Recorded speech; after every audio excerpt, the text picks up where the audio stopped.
ఈ సమయంలో రోగిగ్రస్తులుగా ఉన్న వారి కొరకు ప్రార్థించమని పరిశుద్ధాత్మ దేవుడు నన్ను ప్రేరేపించున్నారు. మీరు ఎక్కడున్నా సరే దయచేసి కళ్ళు మూసుకుని నాతో కలిసి చిన్ని ప్రార్థనలో ఏకీభవించండి. ప్రభు మీ ప్రతి అనారోగ్యమును స్వస్థపరుస్తారు. మహాపరిశుద్ధుడైన ప్రేమ కలిగిన మా తండ్రి యేసయ్యా దేవా, మరి ఇక్కడ ఎంతమంది అయితే అనారోగ్యములతో మరణకరమైనటువంటి రోగములతో బాధపడుచున్నారు, ఐగుప్తులకు వచ్చి ఏ అనారోగ్యమును నేను మీకు దరి చేరనీయను అని నువ్వు వాగ్దానం చేస్తున్నావు ప్రభా.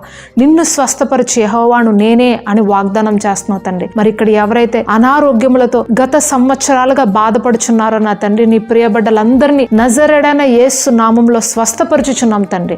ఎవరైతే ప్రార్థనలో ఏకీభవిస్తున్నారో వారిపైన నీ యొక్క హస్తాన్ని పెట్టండి. నజరేడైన యేసు నామంలో వారి తల నుండి అరిపాదం వరకు కూడా ప్రతి గాయమును కట్టుచున్నాము యేసుక్రీస్తు అతి పరిశుద్ధ నామంలో. ఇప్పుడే స్వస్థత కలుగును గాక, ఇప్పుడే నెమ్మది సమాధానమును కలుగును గాక. యేసుక్రీస్తు అతి పరిశుద్ధ నామంలో అడిగి వేడుకొంచున్నాం పరమ తండ్రి. ఆమేన్.